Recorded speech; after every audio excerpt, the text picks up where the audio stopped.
ನೋಡಿ ಹಿಂಗೆಲ್ಲ ಆಗಿದೆ ಧರ್ಮಸ್ಥಳದ ವಿರುದ್ಧ ಅಂತ ಹೇಳಿ AI ಫೋಟೋಗಳನ್ನು ಬಳಸಿ ಯೂಟ್ಯೂಬ್ನಲ್ಲಿ ಹರಿಬಿಟ್ಟು ಅಪಪ್ರಚಾರವನ್ನ ಮಾಡಿದ್ನಲ್ಲ. ಈ ಕೇಸ್ ವಿಚಾರಕ್ಕೆ ಸಂಬಂಧಪಟ್ಟಂತೆ ಯೂಟ್ಯೂಬ್ ಸಮೀರ್ ಕೆಲವೇ ಕ್ಷಣದಲ್ಲಿ ಮತ್ತೆ ಇವತ್ತು SIT ವಿಚಾರಣೆಗೆ ಹಾಜರಾಗ್ತಾನೆ. ಇವತ್ತು ಆಫೀಸರ್ಸ್ ಸಮೀರ್ ಫೋನನ್ನು ವಶಕ್ಕೆ ಪಡಿತಾರೆ.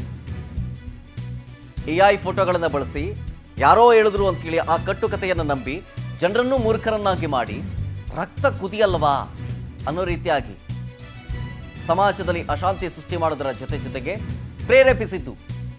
ಆ ವಿಡಿಯೋ AI ವಿಡಿಯೋವನ್ನ ಎಡಿಟ್ ಮಾಡಿದ್ನಲ್ಲ, ಸಾಫ್ಟ್ವೇರು, ಆ ಲ್ಯಾಪ್ಟಾಪು ಎಲ್ಲವನ್ನೂ ಸೀಸ್ ಮಾಡ್ತಾರೆ. ಇವತ್ತು ಸಂಜೆ ನಿನ್ನೆ ಸಂಜೆ ತನಕನೂ ಕೂಡ ವಿಚಾರಣೆಯನ್ನ ಮಾಡ್ತಾರೆ. ಸುಮಾರು 5 ಗಂಟೆಗಳ ಕಾಲ ವಿಚಾರಣೆ ಮಾಡಿರ್ತಾರೆ SIT ಟೀಮ್. ಬುರುಡೆ ಮ್ಯಾಚ್ ಚೆನ್ನೈಯ ಲಿಂಕ್ ಬಗ್ಗೆಯೂ ಕೂಡ SIT ವಿಚಾರಣೆ ಮಾಡಿದ್ದಾರೆ. ಇವತ್ತು ಕೂಡ ಅದೇ ವಿಚಾರಣೆ ಮುಂದುವರಿಯುತ್ತೆ. ಲಿಂಕ್ ಹೆಂಗೆ ಸಿಕ್ತು, ಈ ಮಾಸ್ಕ್ ಮ್ಯಾನ್ದು, ಚೆನ್ನೈಗಿಂದು ಹಂಗೂ ಕೇಳಿರ್ತಾರೆ. ಆತನಿಗೂ ಈತನಿಗೂ ಯಾವಾಗಿಂದ ಲಿಂಕು, ಅದನ್ನು ಕೂಡ ವಿಚಾರಣೆ ಮಾಡ್ತಾ ಇದ್ದಾರೆ. AI ಮಾಡಿದ್ನಲ್ಲ ಬಳಸ್ಕೊಂಡು ವಿಡಿಯೋಗಳನ್ನು, ಅದು ಯಾವ ಸಾಫ್ಟ್ವೇರು, ಯಾವ ಸಿಸ್ಟಮು, ಆ ದಾಖಲೆ ಏನಾದರೂ ಯಾರು ಕೊಟ್ಟರು ಮಾಹಿತಿ, ಅದ್ರ ಬಗ್ಗೆ ವಿಚಾರಣೆಯನ್ನು ಮಾಡ್ತಾರೆ. ಇವತ್ತು ಕೂಡ ಡೀಟೇಲ್ಸ್ ಕೊಡ್ತಾರೆ. ಇದ್ರ ಬಗ್ಗೆ ಇನ್ನಷ್ಟು ನಮ್ಮ ಪ್ರತಿನಿಧಿ ರೂಪೇಶ್ ಬೈಂದೂರು ಲೈನ್ನಲ್ಲೇ ಇದ್ದಾರೆ.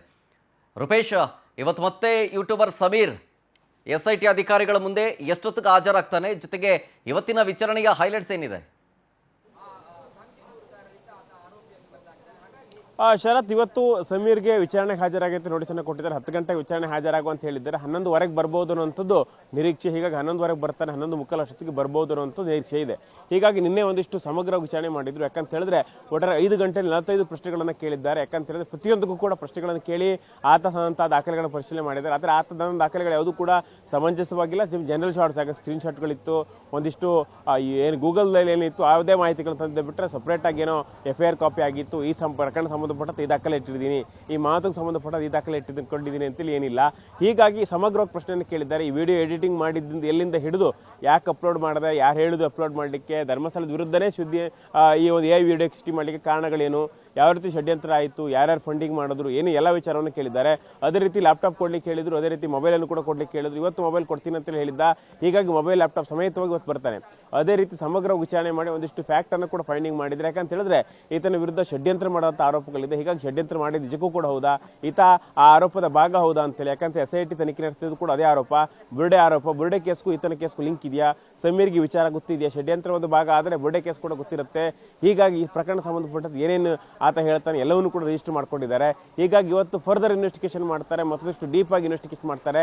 ಈತನಿಗೂ ಯಾರಿಗೂ ಸಂಪರ್ಕ ಇದೆ, ಯಾಕಂತೇಳಿ ಚಿನ್ನಯ್ಯನಿಗೂ ಮತ್ತೆ ಟಿ ಗ್ಯಾಂಗೂ ಸಂಪರ್ಕ ಇದೆ ಅಂತೇಳಿ ಹೇಳಾಗ್ತಾ ಇತ್ತು. ಇದೀಗ ಮತ್ತೆ ಪುನಃ ಸಮೀರ್ಗೂ ಟಿ ಗ್ಯಾಂಗೂ ಯಾವುದು ಸಂಪರ್ಕ ಇದೆಯಾ ಅನ್ನೋ ವಿಚಾರ ಕುರಿತು ಮತ್ತೆ ಒಂದು ದಾಖಲೆಗಳನ್ನು ಕಲೆ ಹಾಕಲಾಗುತ್ತೆ. ಅದೇ ರೀತಿಯಾಗಿ ಫೋನ್ ಸಾಕ್ಷ್ಯದ ಮೂಲಕ ನಿರಂತರ ಸಂಪರ್ಕದಲ್ಲಿ ಇರುವಂತ ಮಾಹಿತಿ ಸಿಗ್ತಾ ಇದೆ.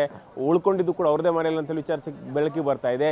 ಹೀಗಾಗಿ ಈ ವಿಚಾರ ಎಲ್ಲವೂ ಕೂಡ ಪೊಲೀಸ್ನವರು ತನಿಖೆಯನ್ನು ಮಾಡೋ ಸಂದರ್ಭದಲ್ಲಿ ಎಲ್ಲವನ್ನೂ ಕೇಳೋರಿದ್ದಾರೆ. ಇವತ್ತು ಕೂಡ SIT ಮತ್ತೆ ತನಿಖೆಯನ್ನು ಮಾಡುತ್ತೆ. ಅದೇ ರೀತಿಯಾಗಿ ಇವತ್ತು ಇನ್ನೂ ಬೆಳ್ತಂಗಡಿ ಪೊಲೀಸರು ಕೂಡ ತನಿಖೆಯನ್ನು ಮಾಡ್ತಾರೆ. ಯಾಕಂತ ಹೇಳಿದ್ರೆ ಇನ್ನು 2 ಪ್ರಕರಣ ಇದೆ, ಅಕ್ರಮ ಕೂಟ ಪ್ರಕರಣ, ಅದೇ ರೀತಿಯಾಗಿ ಮಾಧ್ಯಮ ಪ್ರತಿನಿಧಿ ಹಲ್ಲೆ ಮಾಡುವಾಗ ಪ್ರಚೋದನೆ ಕೊಟ್ಟಂತ ಆರೋಪ ಕೂಡ ಇದೆ. ಹೀಗಾಗಿ ಈ ಪ್ರಕರಣ ಸಂಬಂಧಪಟ್ಟಂತೆ ಇವತ್ತು ತನಿಖೆ ಆಗುತ್ತೆ.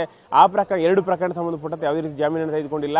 ಅಗತ್ಯ ಬಿದ್ದರೆ ಸಮೀರನ್ನ ಬಂಧಿಸಬಹುದು ಅನ್ನುವಂಥದ್ದು ಪೊಲೀಸರ ವಾದ. ಹೀಗಾಗಿ ಅಗತ್ಯವಿದೆ ತನಿಖಾಧಿಕಾರಿ ಯೋಚನೆ ಬಳಸಿ ಅವ್ರನ್ನ ಬಂಧನ ಕೂಡ ಮಾಡಬಹುದು. ಹೀಗಾಗಿ ಏನು ಮಾಡ್ತಾರೆ ಅನ್ನೋದು ಕೂಡ ಕುತೂಹಲದ ವಿಚಾರ. ಶರತ್, ಓಕೆ, ಥ್ಯಾಂಕ್ ಯು ರೂಪೇಶ್ ಡೀಟೇಲ್ಸ್ಗಾಗಿ.